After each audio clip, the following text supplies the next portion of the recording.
我妈是个顶级交际花，毕生心血就是教我察言观色，在复杂的圈子里保护自己。领证那天，我穿着性感的蕾丝吊带，准备给金圈太子爷做个见不得光的知己。结果他抵住我的锁骨，冷冷地告诉我，我是受法律保护的富氏集团总裁夫人。我彻底懵了，那我苦学10几年的狐媚手段，岂不是全废了？直到女下属挺着肚子上门逼宫，绿茶白月光端着加了料的燕窝，想让我当众出丑。我笑了，正愁一身茶艺没地方施展呢。我一杯冰水泼掉女下属的假血包，2滴猛药让白月光当众拉了裤兜。想跟我斗？你们那点段位，连我妈当年的实习生都不如。傅先生，您看我这身好看吗？傅时燕坐在真皮沙发上，手里还拿着一份跨国并购案的文件。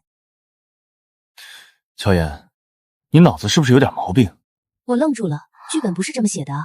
我妈教过我，男人在夜深人静看到这种打扮，魂都该飞了。傅先生不喜欢这种风格，这可是我为了讨您欢心特意准备的。讨我欢心？你是跟我去民政局按过手印，受法律保护的富氏集团总裁夫人。你在这跟我演什么夜场做派？我如遭雷击，什么情况？我是正妻。我爸不是说把我送过来给你当外事抵债的吗？你爸的原话是，希望乔家和傅家能达成合法联姻，挽救你们公司的股价。你是不是对自己的法定配偶身份有什么误解？我彻底懵了。那我妈教我的那些绿茶手段，那些在正宫眼皮子底下争风吃醋的套路，我用给谁看？我堂堂一个100亿集团的总裁夫人，天天在主卧里扭腰抛媚眼，画面太荒谬，我不敢想。就在我怀疑人生的时候，玄关处的密码锁突然滴的一声被人从外面解开。实业，欧洲那边的股市出大问题了。楚曼，现在是我的新婚夜。哎呀，我们做风投的哪有按时下班的讲究？实验情况紧急，嫂子应该不会介意我打扰你们的2人世界吧？嫂子这身打扮倒像是天上人间出来的。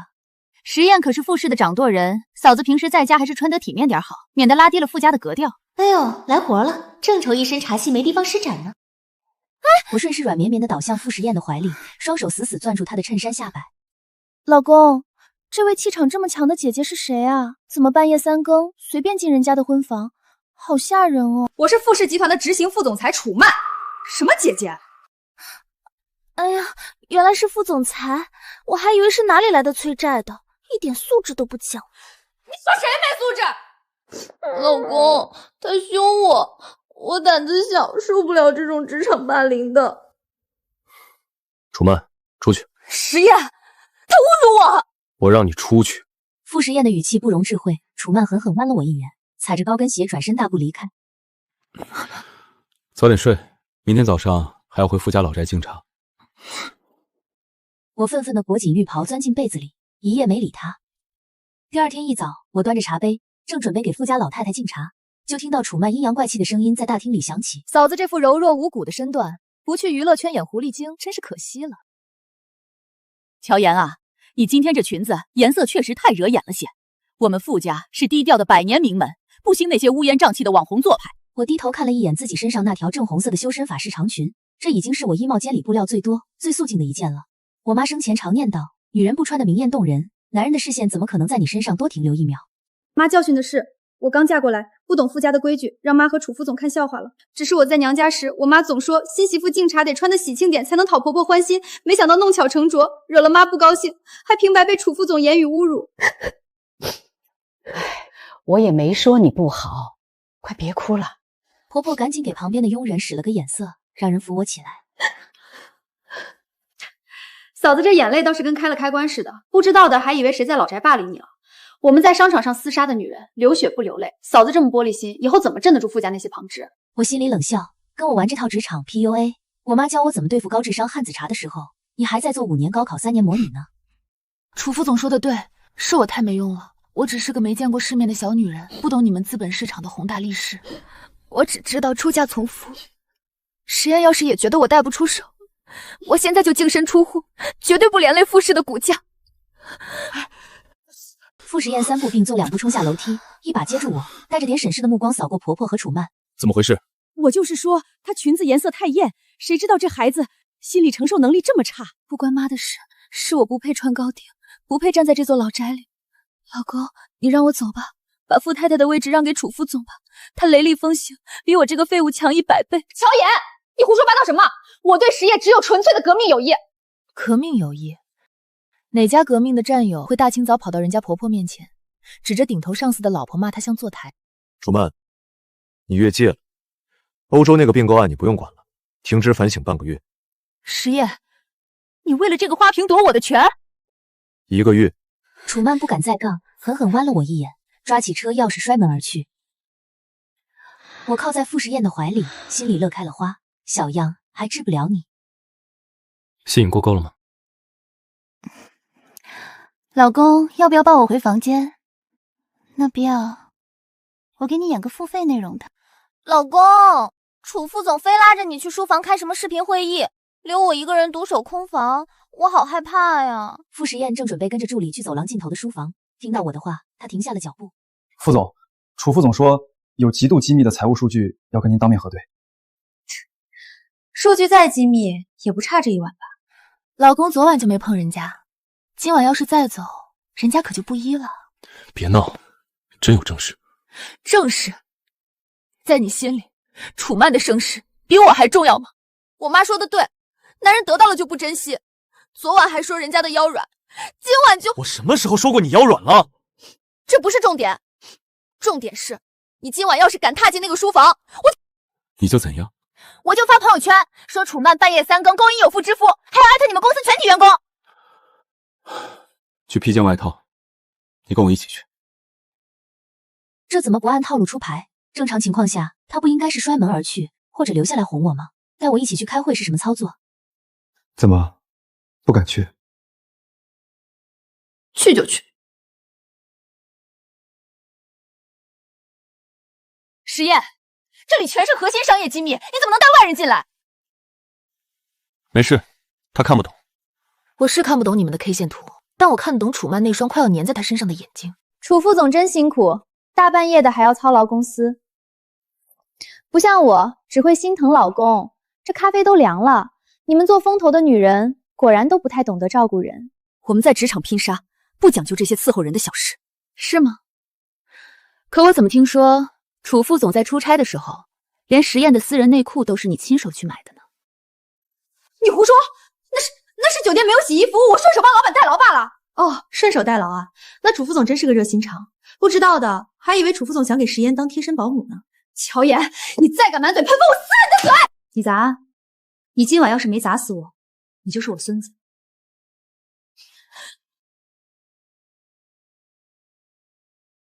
楚曼，你疯了！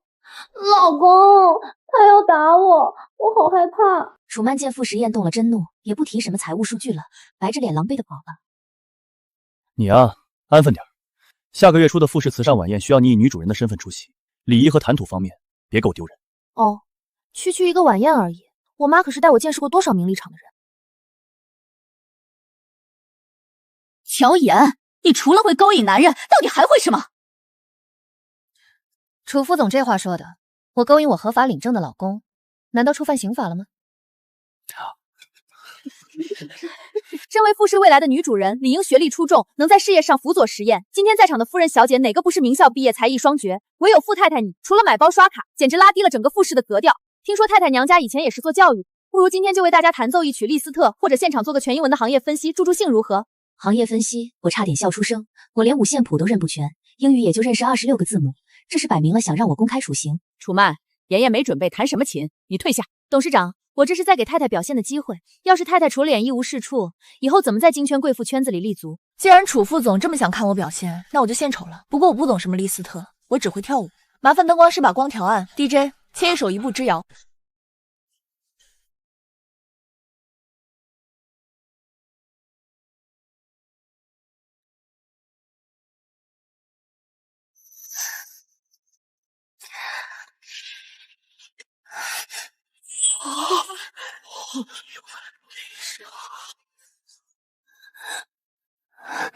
老公，我跳的好吗？很好，以后只准在家里跳给我一个人看。不知廉耻，简直不知廉耻！堂堂富家少奶奶，竟然在这样的场合跳这种夜店里的艳舞！董事长，实验，你们就由着他这样败坏傅家的名声吗？太太舞跳的再好有什么用？不过是个中看不中用的花瓶。实验，我本不想在这个场合说，但我肚子里已经有了你的骨肉。哎呦，楚副总这肚子怀的是哪吒还是硅胶假品啊？楚曼，你在这胡言乱语什么？董事长，我没胡说。2个月前，石岩在庆功宴上喝多了，我们就……我知道我只是个打工的，配不上傅太太的位置，但为了石岩的骨肉，我不能让这孩子生下来就是私生子。周围的宾客窃窃私语，看向我的眼神瞬间充满了同情和隐秘的嘲讽。傅时宴坐在轮椅旁的沙发上，面无表情，甚至连眼皮都没抬一下。2个月前，按理说2个月的身孕应该还看不出什么弧度，可是楚副总，你今天穿的这条紧身 Tom Ford 的礼服，腰掐的比我还细，你不勒得慌吗？我体质特殊，不显怀，是吗？乔爷，你个疯女人，你想害死我的孩子！我是在救你的孩子，顺便给你降降火。大家看仔细了。楚副总，你这高管年薪1000万，怎么买的假孕血包还掉色啊？这是你为了装流产陷害我，特意在塑身衣里塞的血袋吧？我妈说过，名利场里的女人为了逼宫，假孕这招在20年前就玩烂了，不仅要垫肚子，还得掐准时机装见红。她这手法糙的让我都没眼看。你胡说，我真的去医院查过，我怀孕了。够了，2个月前，我在瑞士参加达沃斯论坛，你在深圳盯供应链，你是怎么隔着一个亚欧大陆怀上我的骨肉的？靠意念。石岩，保安，把楚曼请出去，通知法务部，明天早上报警，查一查他这几年在项目里吃的回扣，以职务侵占罪送交京差。放开我！你早就知道她假孕？我只是想看看傅太太遇到这种事会怎么公关。泼冰水这招倒是简单粗暴，很符合你的做派。对付这种低端局，不需要搞什么 PPT 复盘。楚曼被金针带走的第3天，傅家老宅又迎来了一位不速之客。石岩哥，婉莹来迟了，这位就是嫂子。婉莹，你怎么回国了？姑妈前几天说头痛，我特意飞回来看她。嫂子好，听说嫂子家里以前是暴发户，难怪吃个车厘子这吐步的姿势这么接地气。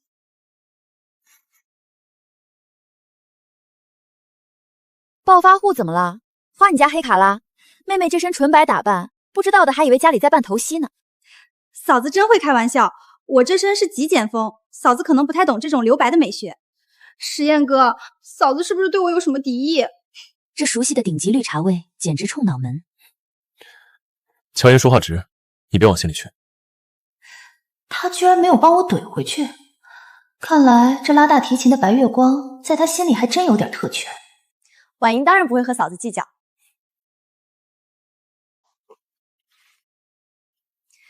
这是我特意从拍卖会上拍下来的野生黑枸杞和顶级花椒，给姑妈补身子的。这瓶私人定制的格拉斯香水是婉莹的一点心意，送给嫂子。嫂子以前家道中落，怕是没闻过这种绝版香调吧？这可是调香大师最后的作品，有钱都买不到。妹妹真是大方。小林，去把衣帽间里那个垫在保险柜底下的纸箱子搬过来。不一会儿，小林吭哧吭哧搬来一个巨大的快递箱。哎呀，这玩意儿我妈生前嫌后调太冲，都不爱喷，全给我拿来垫桌角和喷厕所了。既然妹妹这么稀罕，这些都送你吧，别跟我客气。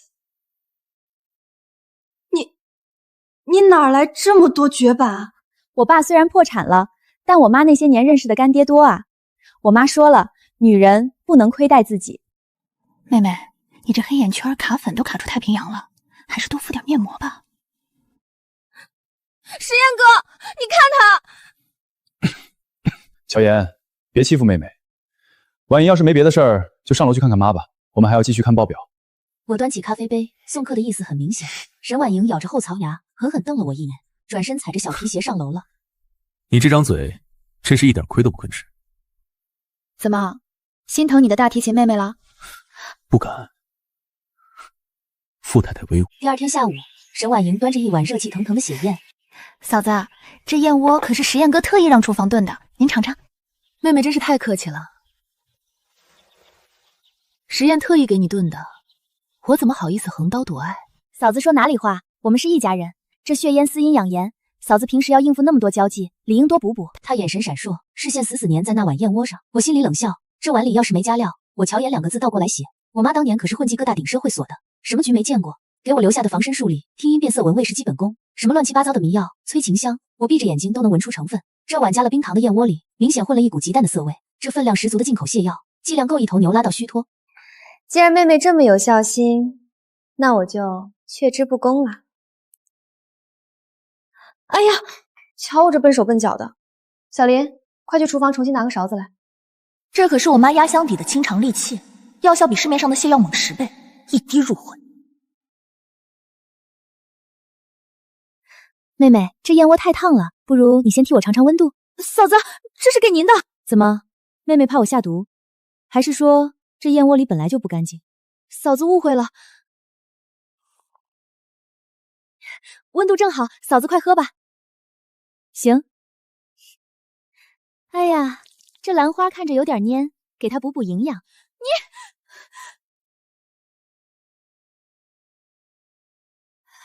妹妹，你这是怎么了？是不是吃坏肚子了？我要去用一下洗手间。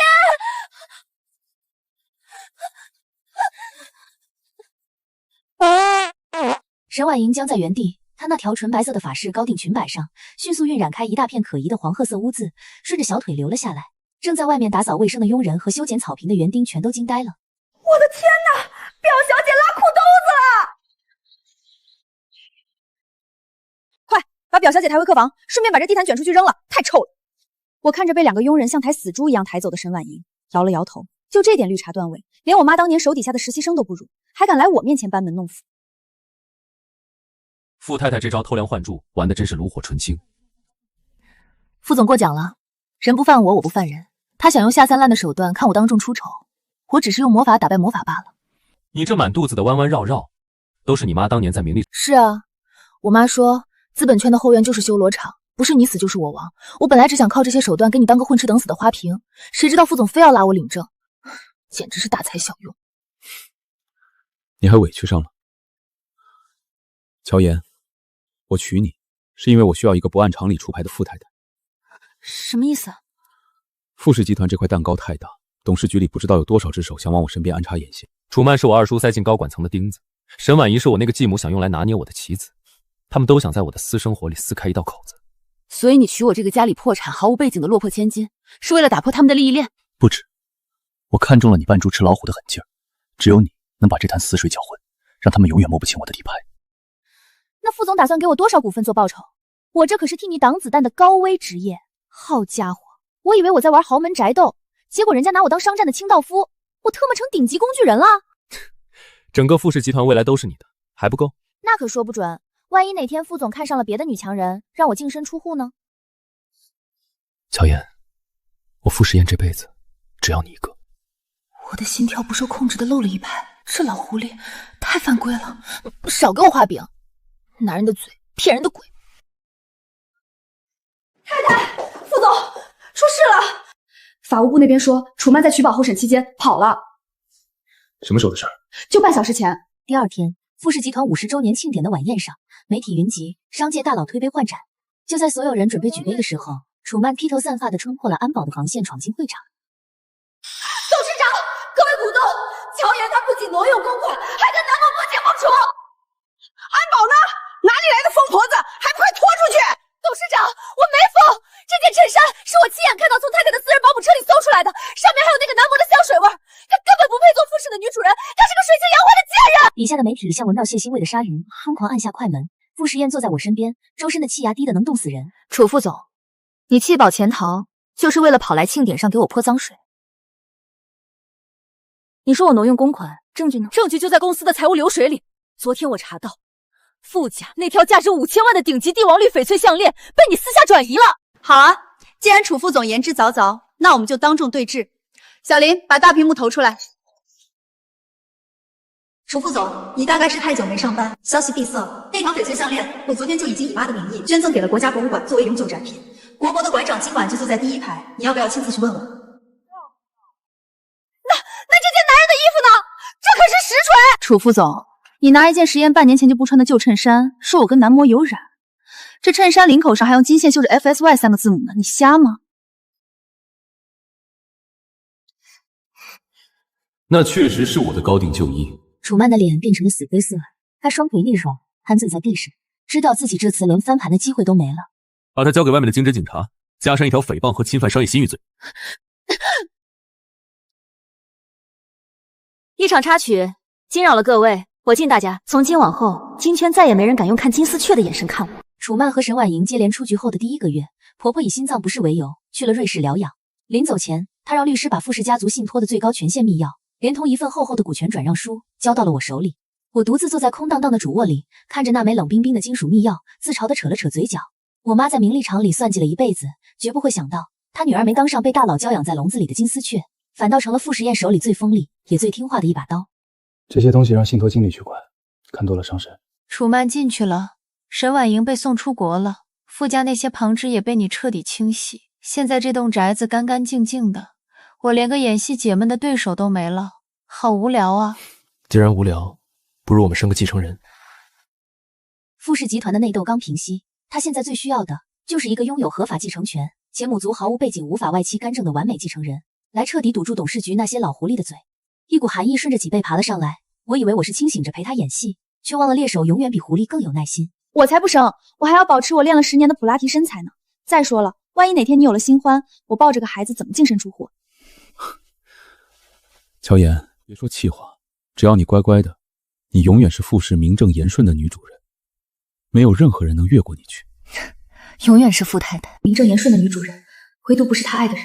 胸口闷得发疼，我感觉自己快要在这座名为傅家的金库里窒息了。傅实验，我饿了，想吃城南那家老字号的栗子蛋糕，要你亲自去排队买的。好，乖乖在家等我。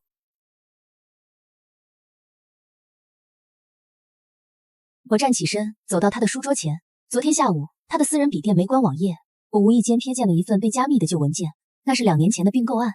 我输入了那个我早就查到的密码，是他过世前女友的生日。那是一份关于做空乔氏集团的完整计划书，从资金链断裂到银行抽贷，再到逼迫我爸走投无路，操盘手签名处赫然写着3个字：傅实验。视线一点点模糊，原来根本没有什么天降神兵的联姻救赎。他为了找一个身份合适，又走投无路，只能死心塌地依附于他的完美挡箭牌，亲手摧毁了我的家，逼得我像个待价而沽的商品一样被送进傅家。我以为我在豪门里步步为营，大杀四方，其实从头到尾，我都在他亲手挖好的陷阱里，扮演着一个感恩戴德的笑话。排到号了，还想吃什么别的吗？我妈说过，女人的眼泪是用来换取资源的，留在没人看见的地方，就是纯纯的浪费水分。这枚 U 盘原本是用来存我那些斩男穿搭和名媛社交资料的，现在它装满了傅实验把我全家当猴耍的罪证，想让我当一个一辈子被蒙在鼓里替他挡刀的完美生育机器，做他的春秋大梦。那些鸽血红宝石、绝版香水、爱马仕铂金包，我连看都没多看一眼。这些东西上面全都刻着傅家的烙印，带着他们跑路，等于是在身上装了 GPS 定位器。我只拿走了我妈留给我的一张不记名银行卡和几件不值钱的旧首饰。临走前，我走到梳妆台前，把那枚价值连城的粉钻婚戒摘了下来，压在那份已经被我打印出来的做空乔氏计划书上，旁边还留了一张字条：栗子蛋糕太甜了，我戒糖。傅总，游戏结束，准备收律师函吧。做完这一切，我头也不回地离开了这层寸土寸金的顶层大平城。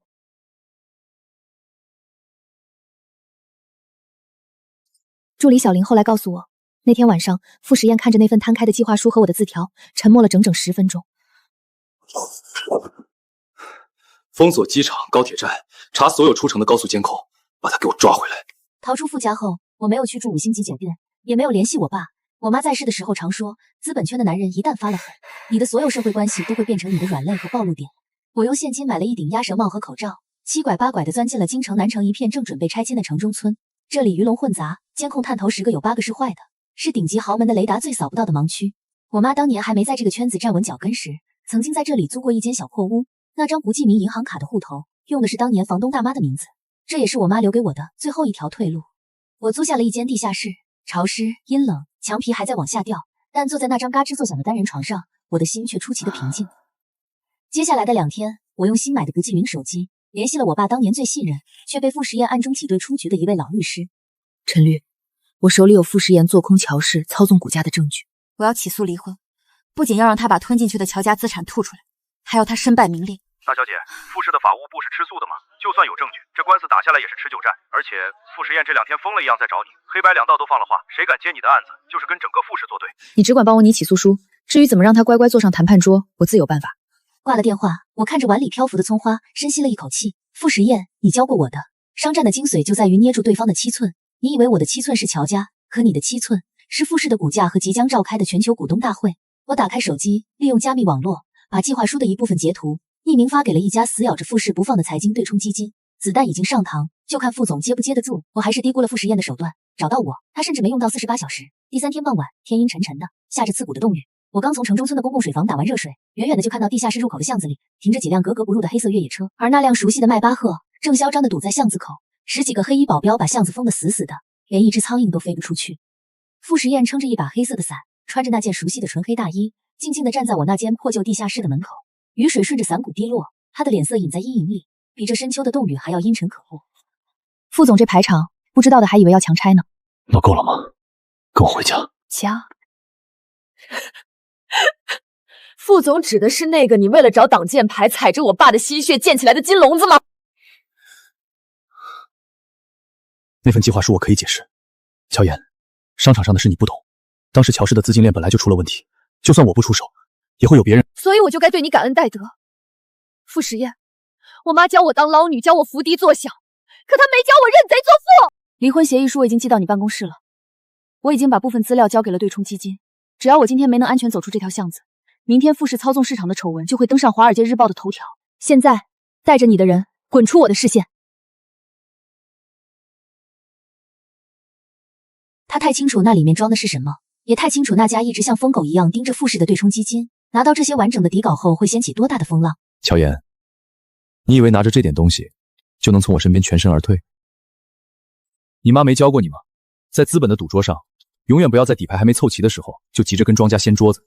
那家对冲基金的亚太区负责人半个小时前已经被我请去喝茶了，你发过去的那些邮件被他们内部的风控系统拦截，根本没离开过服务器。这只老狐狸，他在来的路上就已经把我的后路全部切断了。很意外，乔妍，你很聪明，也够狠，但你玩不过我，乖乖跟我回去。乔家的事，我会给你一个满意的补偿。补偿？你怎么补？把乔家被你肢解的产业拼回去？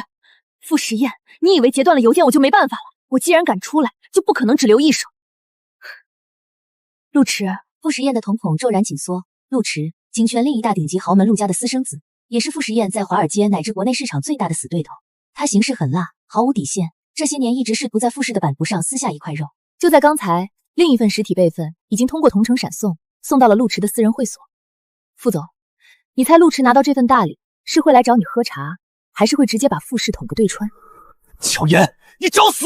是啊，我连命都可以不要，你还拿什么威胁我？要么签字离婚，把吞进去的乔家资产双倍吐出，要么大家一起死。傅时验最终还是放开了我，他看着我的眼神就像在看一个彻头彻尾的疯子。他大概永远也想不通，他亲手挑选的这个本该软弱无骨、依附于他的金丝雀，怎么突然就长出了獠牙，甚至不惜拉着他同归于尽。好，很好，乔妍，我们走着瞧。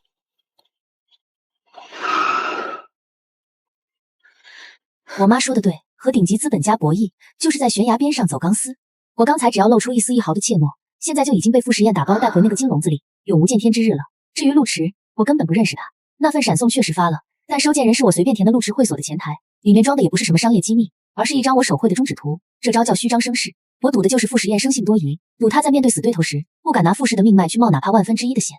第二天一早，我就搬出了城中村。有了那天的威慑，傅时验没有再派人来抓我。但他冻结了我名下所有能查到的银行卡，好在我手里有那张不记名的卡，里面的钱足够我打一场硬仗。我换上了一身利落的黑色西装，把那头用来顾宠的大波浪卷发直接剪成了齐肩短发。既然不当金丝雀了，这身羽毛也就没必要留着了。我带着拟好的离婚协议和部分没有涉及核心机密的擦边球证据，直接杀到了傅氏集团大楼。不好意思，乔小姐，副总正在开高层会议，您没有预约不能进去。我没跟他废话，径直走向总裁专属电梯，掏出那张还没来得及被挂失的最高权限门禁卡，滴的一声刷开了电梯门。保安，拦住他！不想明天因为阻碍集团重大法务进程被开除，就给我滚开！我是来给你们副总送离婚协议的，耽误了你们谁负得起责？我踩着高跟鞋，一路畅通无阻地杀到了顶层会议室。砰的一声，我一脚踹开了会议室沉重的大门。会议室里正在做年度财报 PPT 的财务总监吓得手里的激光笔都掉了。谁放他进来的？我凭自己合法配偶的身份进来的。副总，别开会了，先把字签了吧。财产分割明细我已经列好了，乔氏原有的核心资产、地皮，以及你通过非法做空手段侵吞的差价，一分不少，全给我吐出来。乔岩，你闹够了没有？是不是非要我把陆池的底裤都扒出来，你才肯停止这种幼稚的游戏？傅时宴，你是不是觉得全天下的女人都只能依附男人活着？我今天站在这里，不靠陆池，不靠任何人。这份协议你今天签也得签，不签，我们法庭上见。到时候，这份因为你个人丑闻而导致的股价化跌报告，在座的各位股东恐怕不会太高兴吧？这帮老狐狸都是见风使舵的主，涉及到自己的分红，谁管你总裁离不离婚？会议暂停，你们先出去。傅时宴冷冷地开口，高管们如蒙大赦，鱼贯而出。会议室里瞬间只剩下我们2个人。乔岩，我倒是小看你了。这份资产回溯报告做得很漂亮，连我2年前通过离岸公司走的账都被你查出来了。但你是不是忘了，乔氏破产是资不抵债，我只是合法收购。你凭什么觉得法院会支持你这种敲诈勒索的诉求？合法收购？傅时宴，你敢摸着良心说乔氏资金链断裂的那几笔关键烂账不是你授意二叔做的？就算是我做的又怎样？成王败寇，商场本就如此。你以为你换了身衣服剪了短发就能坐到牌桌上跟我博弈了？我再说最后一遍，乔家我可以还给你，但傅太太这个位置，你这辈子都别想走下来。傅总这深情霸道的戏码，留着去骗骗刚毕业的实习生吧。傅时宴，你爱的根本不是我，你只是爱那种把别人的命运捏在手心里随意摆弄的控制欲。你享受我像个瞎子一样在你编织的谎言里对你百依百顺，你这叫病态。乔岩，我最后警告你一次，适可而止。我也最后通知你一次，法庭见。你以为你走得出这栋大楼就能找到人接你的案子？只要我放话，整个京城没有哪家律所敢接乔家的烂摊子，也没有哪家银行敢给你批1分钱的贷款。乔岩，离开了傅家，你连在这个圈子活下去的资格都没有。我妈当年总说，男人的钱包就是女人的胆子。傅时宴这是想从经济和社会资源上彻底封杀我，逼我低头。但我偏不。那傅总就睁大眼睛看好了，看我这个你眼里的废菜花瓶是怎么把你这盘大棋掀个底朝天的。我猛地拉开大门，在外面一群高管惊恐的注视下，挺直了脊背，头也不回地走进了电梯。直到走出傅氏集团的大楼，被外面的冷风一吹，我才发现自己的后背已经被冷汗湿透了。和傅时宴这种级别的资本恶狼正面硬刚，说不害怕是假的，但我没有退路了。我掏出手机，拨通了陈律的电话。陈律，既然傅时宴非要逼我，那我就只能去找全京城唯一敢也唯一有实力跟他对咬的疯狗了。我对面坐着一个穿着花衬衫，手里漫不经心抛着一枚筹码的男人。陆池和傅时宴那种永远西装革履、冷到骨子里的伪君子不同，陆池更像个肆无忌惮的混世魔王。傅太太，哦不，现在应该叫乔小姐了。听说你今天单枪匹马杀进傅氏总部，逼着傅时宴签离婚协议，胆子够肥的。怎么，前天那个送给我的中指盲盒也是乔小姐的手笔？那是跟陆少开个小玩笑，当做见面礼。今天我带来的才是真东西。这里面有傅时汉2年前利用离岸资金池违规做空乔氏集团，以及暗中操纵傅氏旗下2家子公司股价的完整证据链。陆池抛筹码的动作一顿，眼神瞬间变得锐利起来。乔小姐，你这是要把你老公往死里搞啊？不过我凭什么相信你？万一这是你们夫妻俩演的苦肉计，想引我入局呢？陆少多虑了，乔家被他生吞活剥，我跟他现在只有血海深仇。敌人的敌人就是朋友。你需要傅氏的把柄在即将到来的地皮竞标案上压死他，而我需要陆家庞大的律师团队和资金支持，帮我打赢这场离婚官司，拿回乔家的产业，各取所需。陆少敢不敢赌这一把？成交。不过乔岩，我陆池从来不做亏本买卖。如果你给的这些东西搬不倒傅时宴，你不仅拿不回乔家，连你自己都得搭进去给我赔罪。我这人从小别的没学会，就学会了怎么拿捏男人的痛点。傅时宴的痛点，我现在一捏一个准。跟陆池结盟的第3天，金圈商界爆发了一场大地震。傅氏集团旗下最核心的一家新能源子公司，突然被外媒爆出财务造假和高管违规套现的丑闻，证据详实，连海外账户的流水明细都贴得清清楚楚。当天开盘，傅氏的股价直接闪崩，市值蒸发了近100亿。董事局那些原本被傅时宴压得死死的老狐狸们彻底坐不住了，纷纷要求召开紧急董事会。而我正坐在陆池安排的顶级律所的 VIP 会议室里，看着财经新闻上的飘红数据，悠哉悠哉地喝着拿铁。乔小姐这招釜底抽薪真是够狠的，用这种爆炸性新闻转移傅时宴的注意力，同时陆家趁机在2级市场疯狂扫货，傅时宴现在恐怕是焦头烂额了。他活该。我妈教过我，想打倒一个不可一世的男人，就得先把他最引以为傲的事业敲出一道裂缝。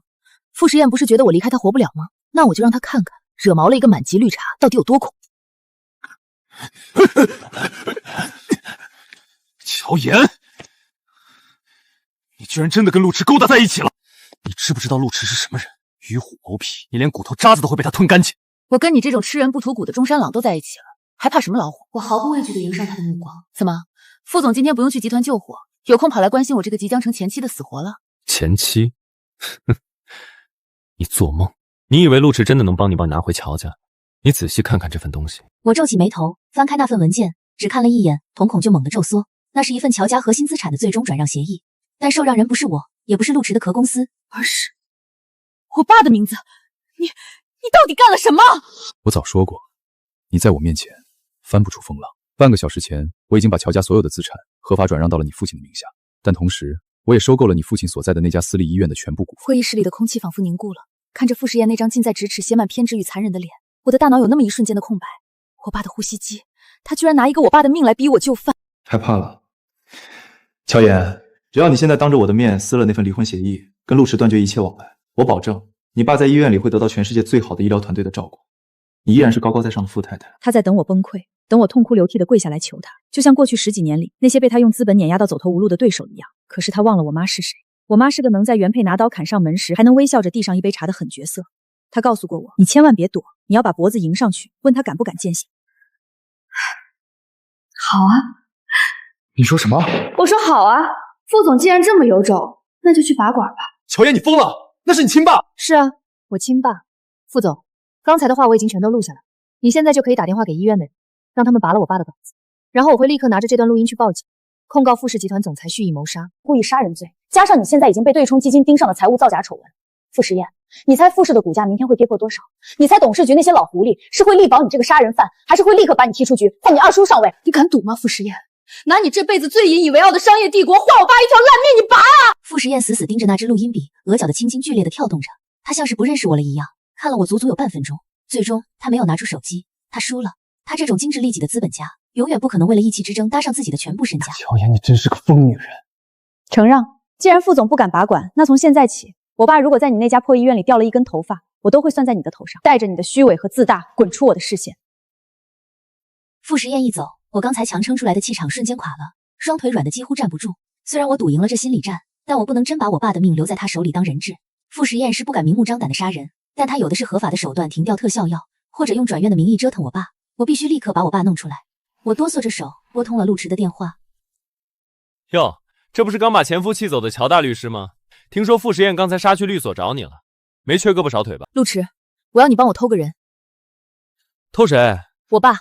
他现在被傅时宴控制在城南那家瑞和私立医院里顶层 VIP 病房，只要你能把我爸安全带出来，我不仅把手里的证据全给你，我还把乔家所有的股份授权给你打理，助你彻底吞下傅氏的新能源板块。傅时宴刚才把乔家资产转到我爸名下，想威胁我，却忘了一件事：我爸身体不好，意识迷糊后，我就是他唯一的法定监护人和财产代管人。只要我爸活着，那些资产就是我手里的王牌。城南瑞和，那可是傅家的地盘，安保级别堪比银行金库。乔小姐，你这是让我带人去劫法场啊？你干不干？干，怎么不干？老子这辈子最喜欢干的事儿，就是在傅时宴的眼皮子底下动土。半个小时后，你等我好消息。这半个小时，我度秒如年，直到我的手机收到一段加密视频。视频里，一架没有任何标识的医疗直升机正悬停在瑞和医院的顶楼停机坪上，几个穿着全套特种作战服、戴着黑色头套的彪形大汉推着我爸的移动病床，在医院保安目瞪口呆的注视下，强行登上了直升机。视频最后镜头一转，乔小姐，人安全接到了，我这就把他转移到我名下的私人疗养院，保证连一只姓傅的苍蝇都飞不进去。我把这段视频截图配上一个笔试终止的表情包，直接发给了傅时宴，然后毫不犹豫地将他拉黑。游戏现在才真正……我爸被安全转移的第二天，傅氏集团迎来了有史以来最混乱的一场年度股东大会。因为涉嫌财务造假和股价操纵，傅氏的股票已经连续2个跌停，市值蒸发触目惊心。媒体把傅氏大厦堵得水泄不通，所有股东都怒气冲冲地要求傅时宴给个交代。而我穿着一身正红色的高定西装，踩着10厘米的高跟鞋，挽着陆池的手臂，在一众保镖的簇拥下，高调地踏进了傅氏集团的1楼大厅。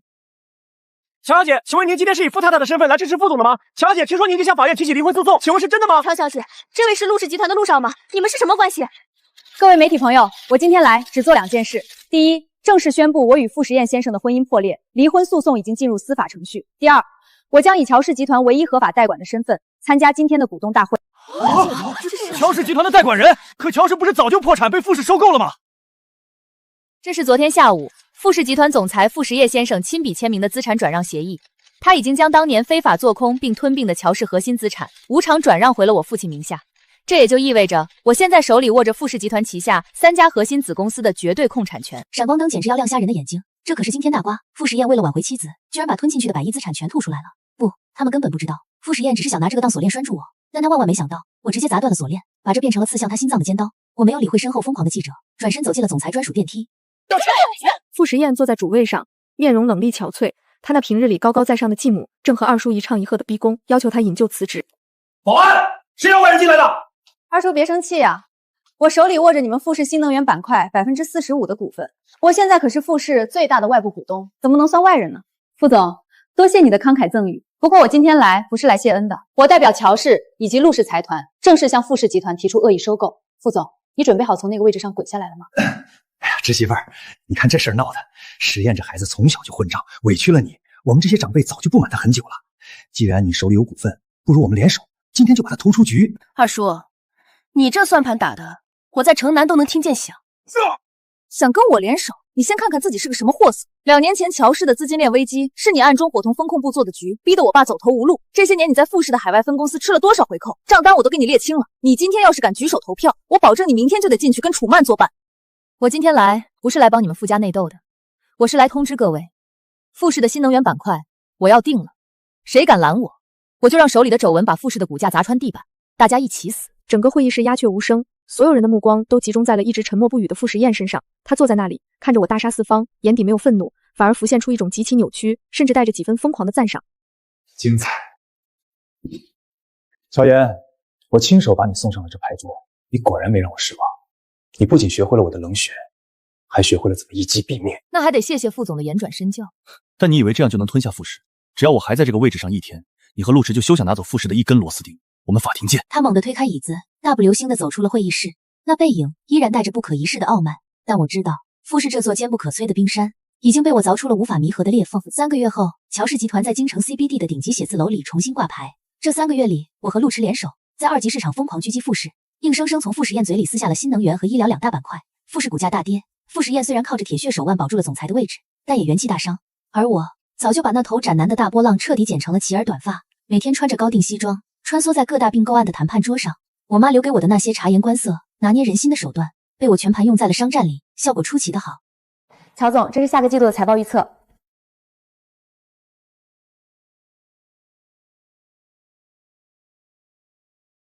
陆少，这又是抽什么风？我花粉过敏。庆祝你终于脱离苦海啊！傅实验那个疯子，今天早上终于在离婚协议上签字了。下午2点，法院最后一次调解，拿了离婚证，你就是自由身了。我握笔的手微微一顿。这3个月，傅实验像条疯狗一样咬着我不放，不仅在商场上处处给我下绊子，更是死拖着不肯签离婚协议。他说哪怕互相折磨到死，我也只能丧偶，不能离婚。今天怎么突然想通了？下午2点，京城中级人民法院，我刚走下陆池的保姆车，就看到了站在法院门口的傅实验。他瘦了很多，那身剪裁得体的黑色西装穿在身上，竟然显得有些空荡荡的。那双曾经总是透着算计和掌控欲的眼睛里，此刻布满了疲惫。看到我走过来，他的目光定格在我身上，眼神复杂的让人心惊。你赢了，我签了字，乔家也还给你了，一切都结束了。迟来的觉悟，傅总早点签字，大家都能省点律师费。乔岩，如果当初我没有做空乔家，如果我真的是为了救你才娶你，我们是不是就不会走到今天这一步？傅实验，这个世界上没有如果，你教会了我，在利益面前，感情一文不值。我现在是个合格的资本家了，而资本家是不会向后看的。法院的流程走得很快，拿到那个暗红色的离婚本时，我站在法院高高的台阶上，深吸了一口初秋的空气，没有预想中的狂喜，也没有劫后余生的庆幸，只有一种尘埃落定的轻松。那个被关在金丝笼里，每天诚惶诚恐算计着怎么讨好金主的乔岩，彻底死在了那场初雪里。发什么呆呢，乔大总裁？庆祝单身，我订了顶层的旋转餐厅，赏个脸。吃饭可以，不过陆总，下午3点的地皮竞标会，我可是不会因为一顿饭就对你手下留情的。巧了，我也没打算让着你，在商言商。不过乔总要是愿意考虑一下陆某人做你的新合伙人，那块地皮我可以当聘礼送你。拉倒吧，我妈说了，男人的嘴骗人的鬼。我现在只相信我账户里的余额。后视镜里，傅时燕孤零零地站在法院高耸的台阶上，她的身影被越拉越长，直到彻底变成一个小黑点，消失在我的世界里。我摇下车窗，任由狂风吹乱我的短发。名利场永远不缺猎手，也不缺猎物，但我这辈子绝不会再做任何人的金丝雀。我是乔妍，我是那把能割破所有人喉咙的刀。